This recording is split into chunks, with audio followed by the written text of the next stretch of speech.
everyone, and welcome to Fintech Talks with TFN. We are covering live from IFGS 2024, which is happening at the prestigious Guildhall in London.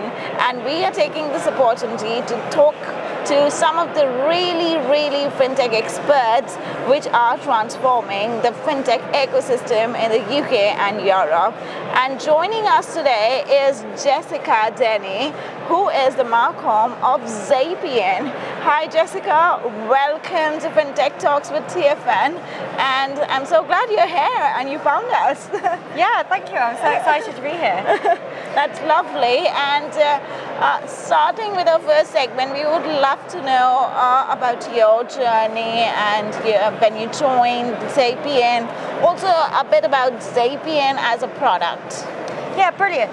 So Xapien exists to answer the question, what does the world know about Just Denny or Innovate Finance? And why does that matter? Well, it matters if you work in private banking and you want to understand a bit more about your client. It matters if you work in private equity and you want to understand a bit more about a potential investment company and the people behind it. It matters for anyone who works in risk and compliance. And why is it hard? Well, because that data isn't all in one place. It's scattered across all sorts of different places, whether it's your AML screening or live internet data. And also because of the issue of common names, there are hundreds of different people with the name Just Denny, but you only want information about one. So our founders set out to automate that end-to-end research process using artificial intelligence, natural language processing, and vast cloud compute power. And that was back in 2018. Yeah, exactly. Exactly. And since then, the company has been on a wonderful journey. And we serve a number of different markets. But I met the founders back in, I think I knew them from a previous company. Yes, tell us about your previous experience. You just said that you were a client to Xapien, exactly, and then you decided to join them. So what exactly happened over there? Exactly. So I remember the co-founders came to us in around 2017, 2018 with the idea for the product, and I was working in a risk intelligence company where we used to manually create these kinds of reports, and it would take days, if not weeks, and cost thousands of pounds to generate a research report on an individual company. And we used different tools within that. And they came and said, we're thinking of building this solution. Do you think there's application for it? And we said, yes, absolutely. And then we kind of helped them. We were one of their first clients and worked with them to build a product that can effectively, that automates that human-led research process of looking across different web pages, researching and report writing. And I find it really exciting working with them. So in 2021, I jumped ship, came over to the team, and at that stage the company was only like 10 people, hadn't really gone to market yet. I'd just been. And now it's 50, is what you said. Yeah, now we're over 40.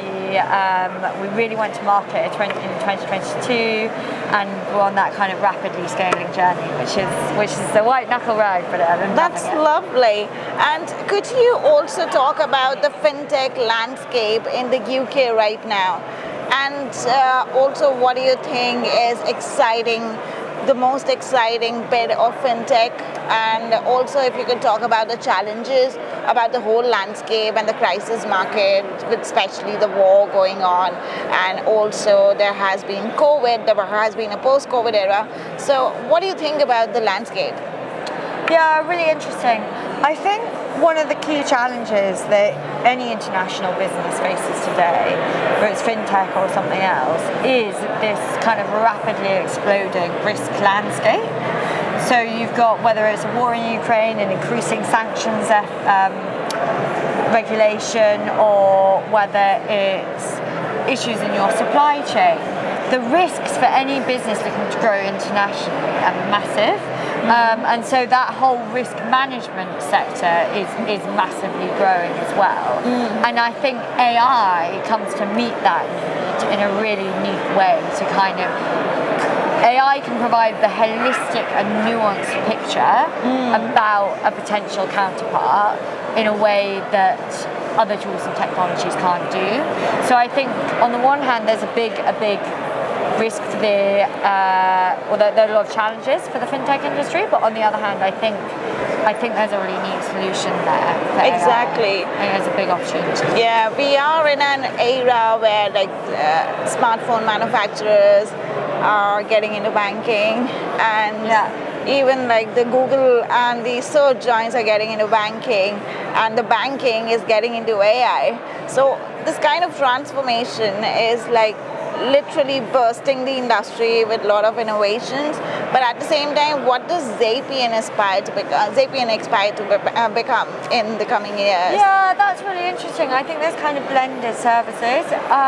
We recently took part in Charters Research's Financial Crime Compliance Top 50 report, and they were saying how increasingly big companies are looking more for partnerships rather than just buying in solutions or something. And I think in terms of Xapien's next few years, we're seeing a lot of partnerships in the industry. So we've just launched a partnership with Dow Jones Risk and Compliance. With whom, sorry? Dow Jones, their Risk and Compliance function. Because I think they're recognizing that rather than building their own AI solution, it's better to partner with a tech company like ours. And similarly, rather than simply just acquiring a company they don't know that much about, partnerships are really a big move in the industry at the moment. In terms of the long term, there are lots of other potential partnerships on the horizon with some of those bigger kind of AI companies or general tech companies, but I can't necessarily mention any of those right now. That's okay. We will wait for your plans and futures of 2024 and beyond. But talking about that, I would also like to know about the funding and the investments that Xapien has got so far. Is there a total funding amount that you've already got in seed or pre-seed, and which are the investors which are backing you? Yeah, so there's no doubt that it's a difficult investment environment at the moment. Exactly. But we were lucky enough to close our initial seed funding round last year, around March last year, where we had $7 million investment, and we will now be going for Series A over the course of this year. And that is how I said I remember you, because we covered that round. Yes. Now when you say it, I remember it. Yeah. So I'm really excited to see what's next in that space. As I said, undoubtedly it's a challenging fundraising environment, but on the other hand, we're a B2B business that is entirely focused on driving efficiencies in other businesses. So I think that is what investors are looking for. That's what companies are looking for, right? Like when there's pressure on bottom lines, you need to drive efficiencies, and that's exactly what we're designed to do. So I'm optimistic. That's lovely. And I also want to understand Xapien. What is the wide gap in the market which Xapien is trying to fill in over there, and which also exists? And also I want to understand how you're different. What sets you apart from your competitors? Well, the reality is that there's no tooling today that can help you to genuinely understand your counterpart in the round. There are lots of different databases and screening tools, but it's all fragmented and disjointed information. So if you want to build a full picture from the risks and the opportunities, whether it's ESG or potential areas you can grow about your subject, whether it's a potential partner or a client, then you either have to do it in-house, but that's hours worth of manual research, which costs money, time costs money, or you contract it out to the likes of a risk intelligence company, whether it's Kroll or something else. Again, thousands of pounds and days worth of time, whereas we do all of that in 10 minutes. Our AI solution does that. So there's a real gap in the market to deliver on-demand, open source and compliance-ready research on individuals or companies in minutes, not days. That's the gap we're filling. That's true. So could you also talk about your clients right now? Who are your clients, and how are you expecting to bring new products for them in the future? Yeah, so we work with a range of different sectors because with automated background research reports on any individual anywhere in the world in a few minutes, there's lots of different use cases. And some of our biggest clients are actually in the legal sector, and we sell into their risk and compliance function to drive down their client onboarding time from weeks to hours just by having a much more streamlined, efficient due diligence and background research process. We also work with some big insurers. We work with Zurich Insurance. So some big corporates. We work with a fintech here called Griffin in their due diligence function. Griffin is your client? Yes. We just interviewed them. Oh, brilliant. They're wonderful. They're really wonderful. And yeah, we've driven down their due diligence time from 1 day to 10 minutes. So we work with, if you look at sort of those big corporates, there's a few financial services institutions and law firms. And then we also work a lot in the philanthropy sector where universities and non-profits need to do due diligence on the donations that they accept because they have to be careful to protect their reputations. So there's really a wide range of different applications. And also you said that previously when we were talking that you're looking for funding as well this year. Would you like to talk a bit about that? And who are your existing investors is something we missed. Okay, so we've got a lot of our existing are just Asian investors, but then we've got D2 and YFM are the ones who helped us raise our money in March, and some in terms of what we're doing this year, we are raising Series A, but I can't talk too much about that. I know that there's lots of excitement. It's now just that's okay. And how big is your team right now, and where all is it based? So we are based just up the road at 120 Moorgate, but we have a flexible hybrid solution. So we like people to be in a couple of days a week, and we have really regular team socials and stuff, because I think we're about 40 people, but we're growing really, really quickly. So we've done lots of exercises on developing our company values and our company culture, and lots of monthly team socials where people bring ideas, because it's at this critical point in our journey where we need to preserve who we are so we don't lose our really valuable culture as we scale. I understand that. Especially diversity in fintech is a very important segment which we all should focus on. What do you think? How does diversity and inclusivity actually in fintech in the UK can affect the per capita growth of the industry 100%. as a whole? 100%. It makes so much difference just having diverse Could you share ideas. some experiences?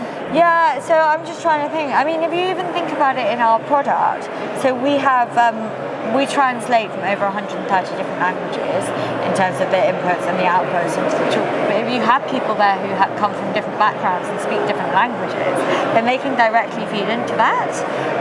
In terms of thinking about some of the different ethical implications of the use of our tool, you just need to have diverse pool of thought, I think, within the organisation in order to make the right decisions. It's something we're really conscious of. But do you think that the UK right now is making an effort, and because numbers show that it's lacking, and we have to make effort to basically have a better number and percentages in terms of workspaces and everything. So where do you think that fintech is lacking behind when it comes to, because you're also an AI company and AI is very diverse always. Yeah, it's a really hard one. I think, personally, I do think there is a lot of change, and in a really good way. Compared to my old industry, I have felt so much, just as a woman, I felt Your so much old more industry empowered. was? It was corporate intelligence. Okay, yes. Which is quite old school. And I feel like women are given a voice so much more here, and I feel so much more empowered. But there is, when you look at the founding teams of companies, often it's still typically men, which is tricky. I think, I don't know. We do what we can. We won an award recently with Cord for having a really good. Yes, I saw you won the Women in Power. Oh, and I won the, yes, exactly. But you just need to make sure with some of that stuff that But it's never virtue signaling, that people are really motivated to. But sorry to interrupt, but women in power list in fintech. So what are some of the challenges you faced as a female in fintech? Because how long you have been in the industry for? Could you remind me? Well, so I've only moved over to the fintech industry in the past 3 or 4 years, and I think a lot has changed in the past 5 years. Yeah, I'm honestly quite impressed and quite optimistic about it. I think people worry about it because, yes, the combination of financial services and technology is a match made, whatever the opposite of heaven is, for equal opportunities. But certainly at Innovate Finance, I see there's such a push and such a drive for diversity that I actually think we're really moving in the right direction. And all my interactions have been very conscious to increase diversity. And the thing is, you've got to genuinely listen to people. So it's all very well having women and people from diverse backgrounds in your team, but are the men who sit around them, are the other more traditional stereotypes who sit around them actually listening and actually asking for their opinion? And again, in my experience at Xapien, I do think that happens, and I think I've been really impressed by that. But I'm sure there are lots of other organisations where there's still just a bit of tokenism going on. So I don't know. No, it's just the small efforts that counts, I guess, for all of us. And being conscious is very important at the same time. Yeah, and exactly. I feel, and it'll take time. The more women that you have further through at the top, it bleeds through. Yeah, I mean, female neurodiversity. There are so many other complications which people are facing, who are ethnicity and LGBTQ. So we have to be conscious about all of them when it comes to fintech. While it's a bit bureaucratic. There's a bit of bureaucracy in this industry, but I think they're getting there. I think so. Yeah. And also, I would love to know about what are the future plans of Xapien in 2024 and beyond? Are you coming up with any new products? We've got a couple of really big co-development partnerships. We're excited that, like I say, we've just launched the Dow Jones partnership, and that's a product called Integrity Check. So it'll be really interesting to see how that goes. In-house at Xapien, we're doing a lot to attack kind of the final frontiers, whether of perpetual KYC and things like that. And yeah, we've got co-development partnerships with massive institutions. So I think we're going to be investing a lot in that. Lovely. Yeah. Last question. Are there any resources, podcasts, books that you refer to or that you find particularly helpful in your journey as a fintech person? The trouble is it's not that fintech specific, because I listen to the Economist podcast, almost every single one. I love the Economist podcast, and they set out what's going on in the world. And the FT News morning briefing is 10 minutes, and I think in a small scale up, you're so busy, it's very hard just to check the news. So getting a 10-minute snapshot of the news is really helpful. Yeah, I hope now you subscribe to the Tech Funding newsletter. Tech Funding newsletter is going to be top of the agenda. Lovely talking to you, Jessica, and thank you for taking us time for us. And it's so good to find out so much you guys are doing at Xapien. And thank you for listening to us, and stay tuned for more insightful conversations at the IFGS 2024. We're going to have a day 2, and that's coming on tomorrow. Thank you. Good evening. Thank you.